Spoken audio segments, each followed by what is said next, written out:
Double tap to activate. Good morning sa inyong lahat, mga tropa ko'y.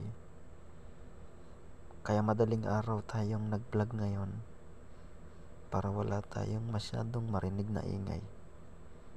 So, ang topic natin ngayon is about sino nga ba ang mahal ng isang anak? Yung kanyang nanay or yung kanyang lolo at lola? So, marami nang nagtanong sa akin nito nung nasa grade 10 pa lamang ako.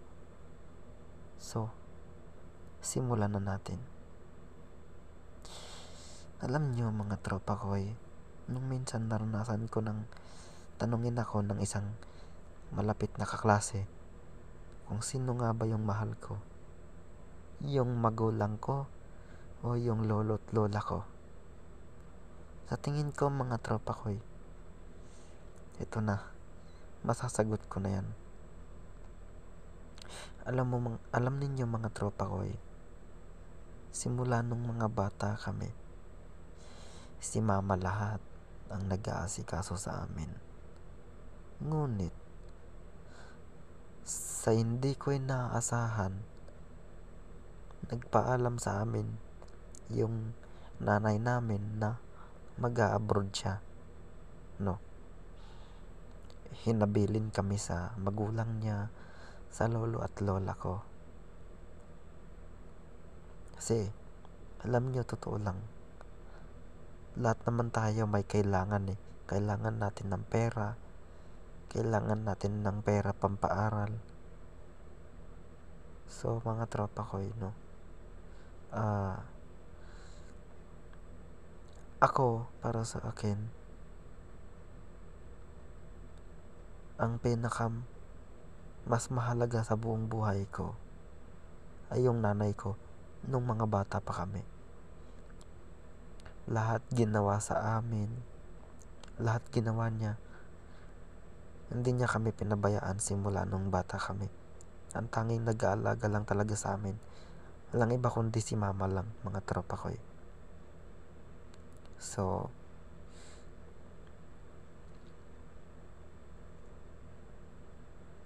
wag naman tayong maging kampante na mas mahal natin yung nanay natin kaysa sa magulang nila. Kaya noon, mga tropa ko na nag-abroad yung nanay ko, masaklap.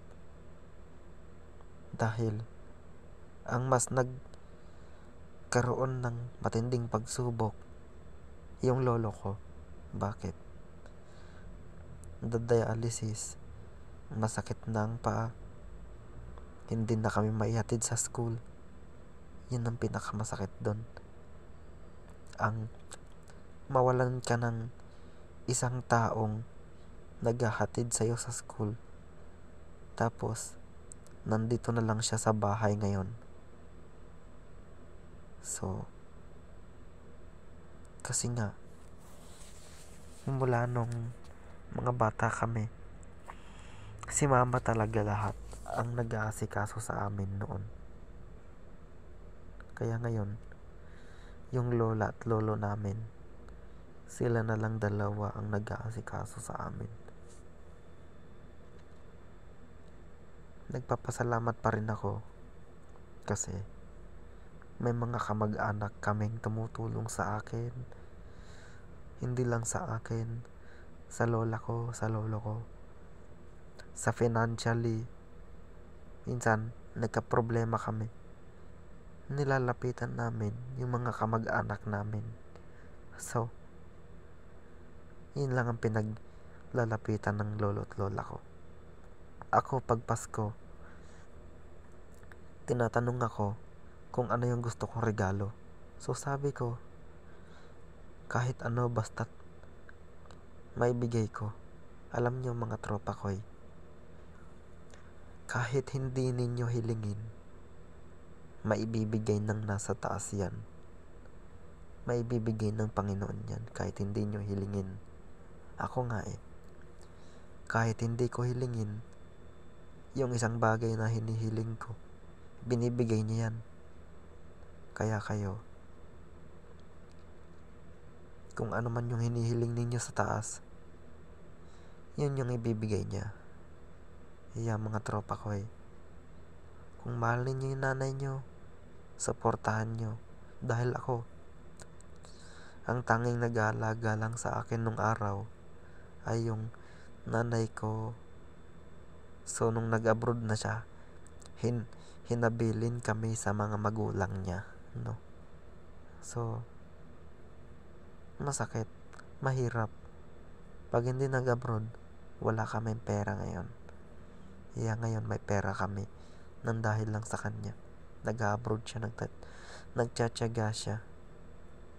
Kaya kung maalala ko yung kwento ng lolo ko, mga tropa ko, hindi nakapasa yung nanay ko ng board exam.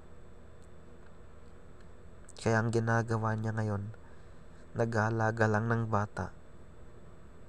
Kasi mas maganda pa daw yung magiging nurse yung nanay namin kaysa yung mag-alaga kaysa na mag-alaga siya ng bata.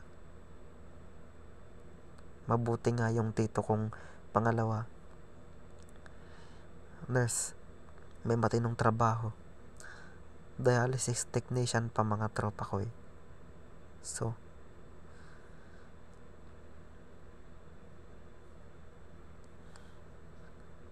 si mama syempre umayaw dahil hindi na nga siya nakapasa ng board. Umayaw na siya. So kinantyawan daw siya ng mga kaklase niya noon. Kwento ng lolo ko. Bali, ako, ipagpapatuloy ko pa yung pagiging music lover ko pag natapos ko yung pag-aaral ko, mga tropa ko So mga tropa ko sana yung pag-aaral ko masuportahan nyo din. So yun lamang. Maraming salamat, mga tropa ko So sana pagpasensyahan nyo na yung vlog natin. Kaya gabi tayo nag-vlog para wala tayong marinig na ingay. At syempre, hindi na rin abala sa atin. So yun lamang, mga tropa ko Maraming salamat. Subscribe to my channel. Paki-share na rin.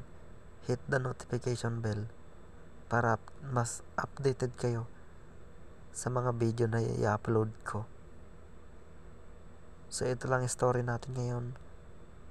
Salamat. God bless.